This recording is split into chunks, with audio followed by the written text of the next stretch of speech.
Assalamualaikum warahmatullahi wabarakatuh. Hamdan wa syukranillah, salatan wa salaman ala khairu khalqillah Sayyidina Muhammadin yang dihamdillah wa ala alihi wa sahbihi wa man wala wala haula wala quwata illa billah, amma ba'du. Puja yang tiada terhingga, teriring puji yang tiada terbagi, teriring syukur yang tiada terukur. Mari senantiasa kita panjatkan kepada Allah Subhanahu wa taala yang pada pagi hari ini, pada kesempatan ini kita diberikan kesehatan, keafiatan, telah usai melaksanakan sholat subuh secara berjamaah baik di masjid maupun di musola. Mudah-mudahan rangkaian kegiatan kita pada hari ini, baik itu yang bersifatnya fardu maupun yang sunnah-sunnah, diterima di sisi Allah Subhanahu wa taala sebagai amal yang baik. Shalawat bertangkaikan salam selalu tercurah ke Nabi kita, Nabi besar Muhammad sallallahu alaihi wasallam, pada keluarga, sahabat dan seluruh pengikutnya. Mudah-mudahan kita bagian daripada umatnya yang kelak mendapatkan syafaat. Amin ya Allah ya rabbal alamin. Pada kesempatan ini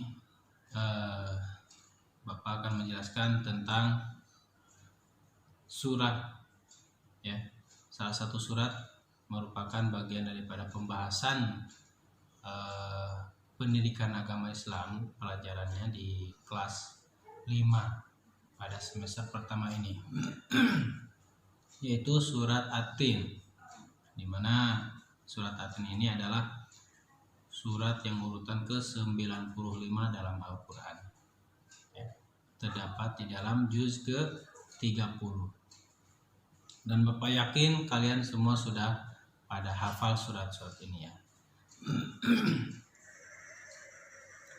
Baik, sebelum dilanjutkan akan dibacakan terlebih dahulu ayatnya, disimak baik-baik. A'udzu billahi minasy syaithanir rajim. Bismillahirrahmanirrahim. Wattini wazzaitun wa turi sinin wa hadzal baladil amin. Laqad khalaqnal insana fi ahsani taqwim. Thumma radadnahu asfala safilin.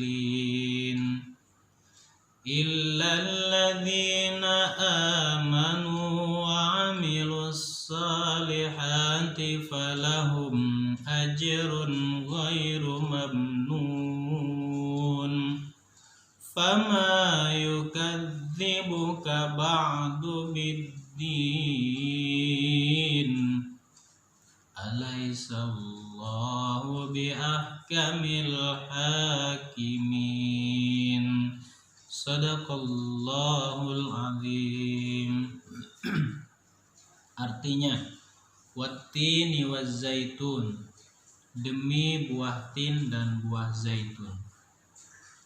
Waturi sinin, dan demi bukit Sinai. Wahadzal baladil amin, dan demi kota Mekah ini yang aman. Laqad khalaqnal insana fi ahsani taqwim. Sesungguhnya kami telah menciptakan manusia dalam bentuk yang sebaik-baiknya. Tsumma radadnahu asfala safilin. Kemudian kami kembalikan dia ke tempat yang serendah-rendahnya. Illal ladzina amanu wa amilus solihati falahum ajrun ghairu mamnun. Kecuali bagi orang-orang yang beriman, mengerjakan amal soleh, maka bagi mereka pahala yang tiada putus-putusnya. Fama yukadzibuka ba'du biddin. maka apakah yang menyebabkan kamu mendustakan hari pembalasan sesudah adanya keterangan-keterangan itu? Alaihissallahu biahkamil hakimin, bukankah Allah hakim yang seadil-adilnya? Surah At-Tin ayat 1-8. Nah, ayat ini terbagi ke beberapa fase. Dari ayat 1, 2, dan 3 itu bagian pertama. Ya.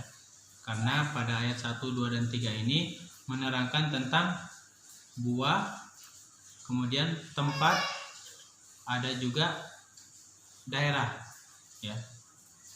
Watini wa zaitun, demi buah tin dan buah zaitun. Ini adanya di mana nih? Nah, watini wa zaitun. Itu adanya di Baitul Maqdis.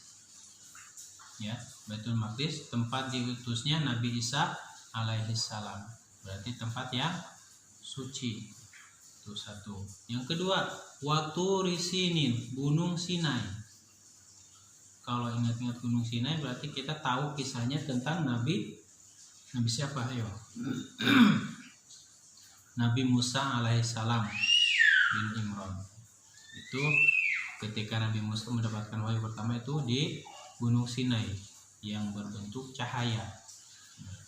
Kemudian yang ketiga, wahadzal baladil amin, dan demi negeri Mekah yang aman. Nah, berarti negeri Mekah aman, ya, Makkahul Mukarramah. Jadi 3 tempat ini tempat suci, tempat diutusnya para rasul-rasul Allah yang kita kenal dengan namanya Rasul Ulul Azmi, yang ketabahannya kuat, ya. Yang ada berapa? Nimim, Bapak sering mengatakan.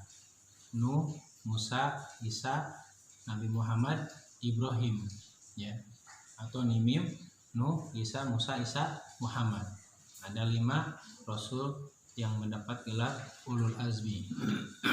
Tempatnya nggak jauh dari sini. Nah, maka sumpah dengan 3 hal di atas menunjukkan kemuliaan rasul-rasul Ulul Azmi. Semoga mereka selalu mendapatkan rahmat dari Allah Subhanahu wa taala. Nah, kemudian ayat keempat itu bunyinya gimana tadi? Laqad khalaqnal insana fi ahsani taqwim.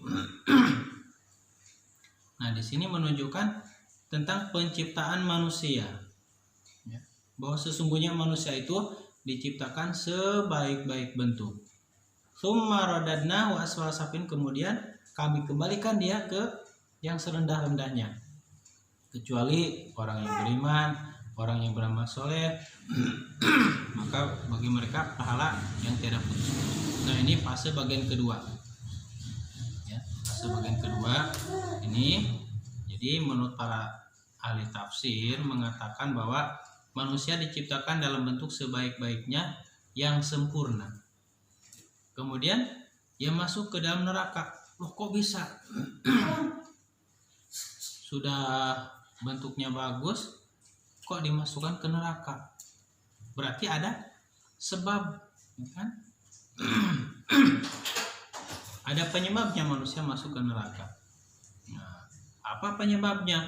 Nah, di ayat yang bawahnya, ayat ke-6-nya, illal ladzina amanu wa amilus solihati falahum ajrun ghairu mamnun. Orang yang dihindarkan dari neraka berarti orang-orang yang amanu, beriman, ya, beriman kepada Allah, malaikat, kitab, hari akhir, dan seterusnya kepadanya. Wa amilus solihat. Nah, di samping beriman tentunya harus dibuktikan dengan amal soleh. Tidak cukup mengatakan mulutnya beriman, buktinya mana? Nah, harus ada buktinya, yaitu amal soleh, wa amilus solihat. Maka apa konsekuensinya kalau melaksanakan 2 hal ini? Falahum ajrun ghairu mamnun. Bagi mereka itu pahala yang enggak putus-putusnya. Artinya terus mengalir, ya, pahalanya bagi mereka.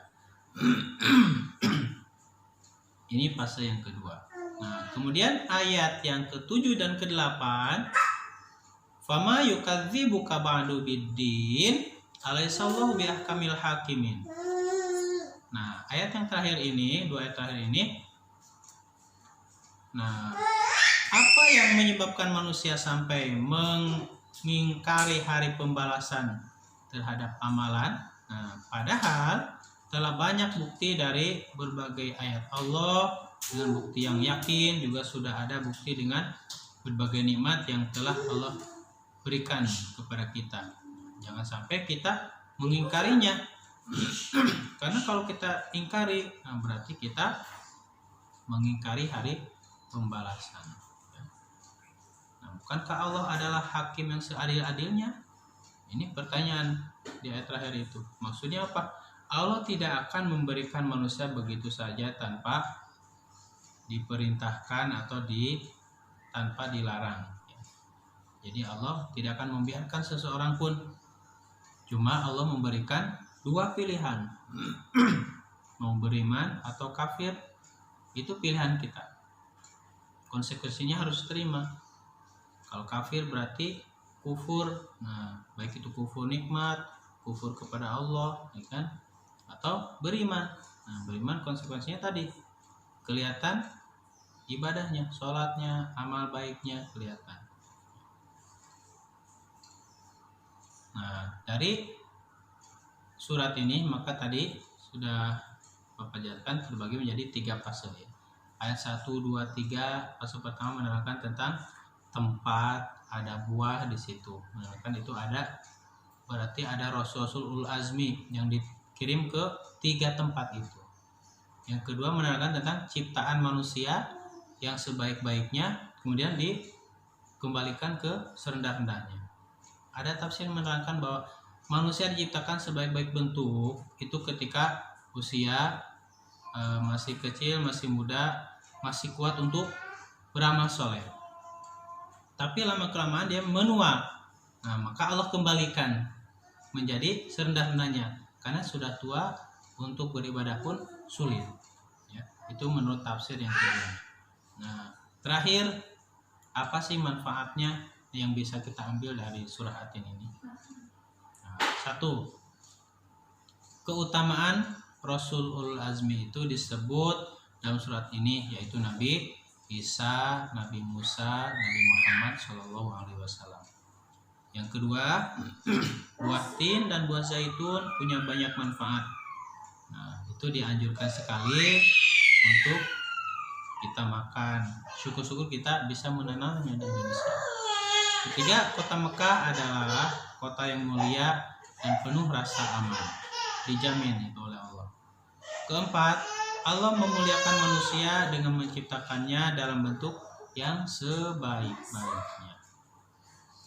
Kelima, Allah memuliakan seorang muslim ketika ia dipanjangkan umurnya, ketika ia berada di usia senja, tetap amalannya dicatat seperti ia muda. Allah terus memberikannya kebaikan dan menjauhkan darinya kejelekan. Nah, ini yang bisa disampaikan dari surat ini. Mudah-mudahan bisa diambil manfaatnya, bisa disimpulkan isi dari surat ini. Terima kasih. Wassalamualaikum warahmatullahi wabarakatuh.